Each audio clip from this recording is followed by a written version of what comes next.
Hello friends, आज का video आपके लिए बहुत इंटरेस्टिंग होगा क्योंकि इस वीडियो में हम बात करेंगे UTI mid cap direct plan growth के बारे में। ये यूटीआई की स्कीम ऐसी स्कीम है जो आपको देगी बेहतरीन रिटर्न और जानेंगे हर बारीक डिटेल इस पर्टिकुलर स्कीम से रिलेटेड। तो म्यूचुअल फंड्स हमेशा आपको एक वेल्थ क्रिएट कर कर देते हैं। आपको हमेशा कभी बिजनेस स्टार्ट करना है या आपकी बच्चों की एजुकेशन के लिए आपको फंड्स चाहिए, बच्चों की मैरिज के लिए चाहिए, एजुकेशन के लिए चाहिए, जिस भी पर्पज से आप अपनी वेल्थ क्रिएट करना चाहते हैं आपको एक फंड चाहिए। उसके लिए आपको म्यूचुअल फंड्स में एक एसआईपी, एक छोटा निवेश जरूर शुरू करना चाहिए। अगर आपके पास लमसम भी है तो वो भी आप इन्वेस्ट कर सकते हैं, आपको मिलेगा एक बेहतरीन रिटर्न। लेकिन अगर आप एसआईपी से एक छोटी सी शुरुआत करते हैं उससे भी आप एक बहुत बड़ी धनराशि बना सकते हैं। यूटीआई यह एक यूटीआई की बहुचर्चित स्कीम है। तो अगर आपने हमारा चैनल अभी तक सब्सक्राइब नहीं किया है तो इस तरह के फाइनेंशियल अपडेट्स के लिए हमारे चैनल को सब्सक्राइब करें, लाइक करें और अपने नियर एंड डियर वन से शेयर करना ना भूलें। तो वीडियो शुरू करने से पहले ही आपके लिए जानना बहुत ज़रूरी है कि हम किसी भी तरह से बाय या सेल रिकमेंडेशन किसी भी फंड के लिए, किसी भी स्टॉक के लिए नहीं है। ये वीडियो एक सिर्फ एजुकेशन पर्पस से है ताकि आपको आपके पर्सनल फाइनेंसेस में हेल्प मिले। तो आइए डिटेल में जानते हैं UTI mutual fund direct plan growth के बारे में।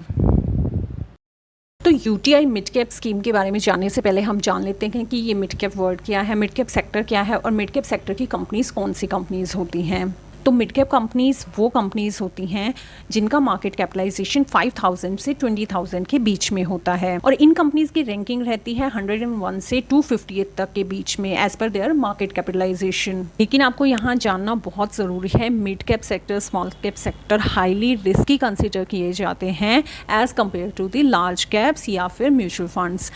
तो आपके माइंड में आएगा कि अगर मिड कैप सेक्टर इतना ही रिस्की है तो मैं इसमें इन्वेस्ट क्यों करूं, या मुझे इसमें इन्वेस्ट क्यों करना चाहिए, या फिर इन्वेस्टर्स इस तरह की कंपनीज में इन्वेस्ट क्यों करते हैं। तो इसका जवाब है, mid cap sector companies Indian economy की टॉप ग्रोइंग कंपनीज होती हैं जो कि बहुत ही शानदार रिटर्न जनरेट करती हैं। इस तरह की कंपनीज का, इस तरह की सेक्टर का रिटर्न बहुत ही हाई होता है। रिस्क हाई रहता है तो रिटर्न भी हाई रहता है, लेकिन हमें अगर रिटर्न अच्छा कमाना है तो थोड़ा रिस्की इन्वेस्टमेंट में हमें इन्वेस्ट करना पड़ता है। तो यहाँ पर आपकी क्या रिटर्न भी अच्छा कमा पाए अपनी इन्वेस्टमेंट्स पर और आपको रिस्क भी कम लेना पड़े, तो इसके लिए आप मिड कैप सेक्टर में इन्वेस्ट करें और अपना टाइम होराइजन बढ़ा लें। जैसे ही आप अपना टाइम होराइजन बढ़ाते हैं तो आपका रिस्क मिनिमाइज होता है। एटलीस्ट आपको 3 से 5 साल का टाइम होराइजन लेना चाहिए। इससे आपका रिस्क जो है वो डाइवर्सिफाई हो जाता है और आपको मिलते हैं स्टेबल रिटर्न्स। जब भी आप इक्विटी मार्केट में इन्वेस्ट करें हमेशा अपनी इन्वेस्टमेंट्स को एक बड़ा टाइम होराइजन 3 से 5 साल का मिनिमम दीजिए, तभी आपको मिलेगा एक शानदार रिटर्न और आपका रिस्क भी डाइवर्सिफाई हो पाएगा। तो आइए जानते हैं सबसे पहले इसकी परफॉर्मेंस के बारे में और इसके रिटर्न्स के बारे में।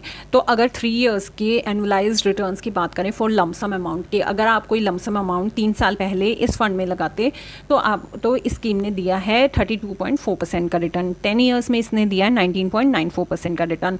तो अगर आप देखें तो ये ओवरऑल काफ़ी बेहतरीन रिटर्न है अगर आप कंपेयर करते हैं अपने ट्रेडिशनल इन्वेस्टमेंट प्लान से। वहीं अगर आप 1 लाख रुपये 2 जनवरी 2013 को, यानी कि इसकी इंसेप्शन डेट को इस स्कीम में लगाते तो उसकी आज की डेट में वैल्यू होती 6,41,279 के आसपास और इस स्कीम का जो एब्सोल्यूट रिटर्न है 541.28%। देखिए कितने मल्टीफोल्ड्स आपकी इन्वेस्टमेंट अमाउंट इंक्रीज हो गई होती।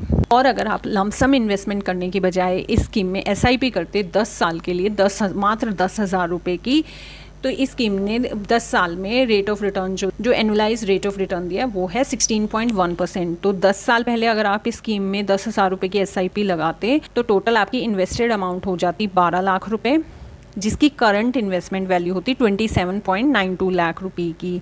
यानी कि मात्र 12 लाख रुपए लगा के आज की डेट में आपका प्रॉफिट होता 15.92 लाख, यानी कि प्रिंसिपल अमाउंट से ज़्यादा आपका प्रॉफिट होता। तो ये है एक रियल एग्जांपल इस फंड की परफॉर्मेंस का कि कैसा इस स्कीम ने लास्ट 10 इयर्स में परफॉर्म किया अगर आप इसमें लमसम इन्वेस्ट करते या फिर आप इस फंड में एसआईपी लगाते। आइए आगे जानते हैं डिटेल में इस पर्टिकुलर स्कीम के बारे में। तो इस स्कीम का एसेट अंडर मैनेजमेंट है 8,881 करोड़ रुपये, जो कि एसेट अंडर मैनेजमेंट साइज है। उसके अलावा इसकी नैव है 246.12 रुपी। एक्सपेंस रेशियो है इसका 0.8%, जो कि काफ़ी कम है। जितना कम एक्सपेंस रेशियो होता है किसी भी स्कीम का, उतनी ही अच्छी उसकी परफॉर्मेंस कंसीडर की जाती है।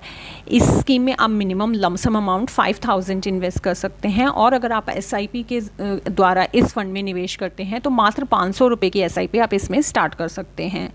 इस स्कीम में एक एग्जिट लोड भी होता है। अगर आप 1 साल से पहले कोई भी विड्रॉ करते हैं, कितनी भी अमाउंट अगर आप सारी करते हैं या पार्शियल रिडम्पशन करते हैं, तो उस पर आपको देना पड़ेगा 1% एग्जिट लोड। आइए जानते हैं इसके एसेट एलोकेशन के बारे में।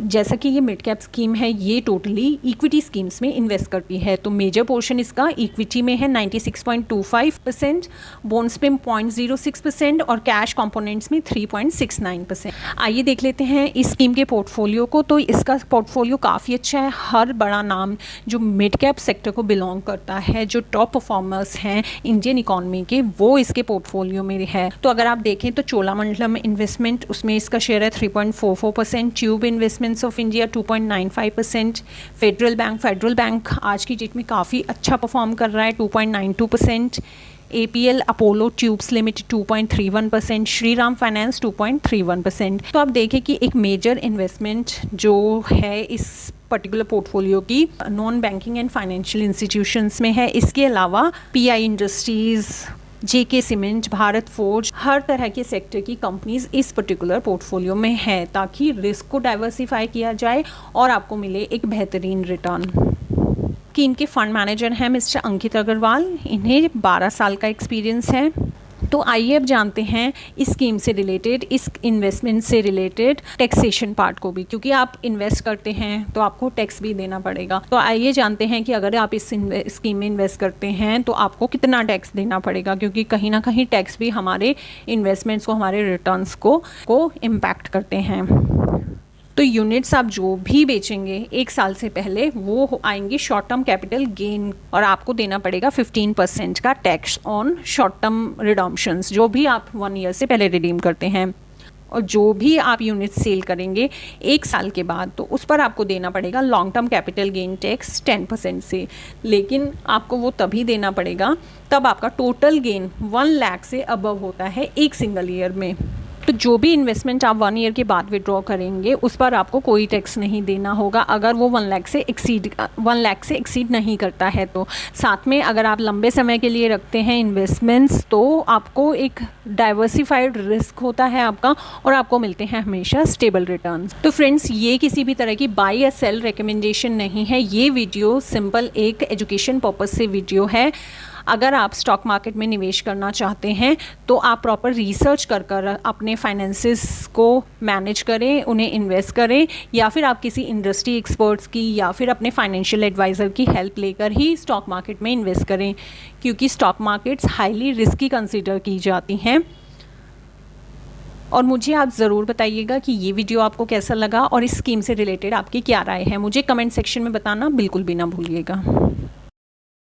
Thanks for watching our video. अगर आपको हमारा वीडियो पसंद आया तो प्लीज हमारे चैनल को लाइक और सब्सक्राइब करें। For more updates please press the bell icon. So let's get started with multi cap wealth.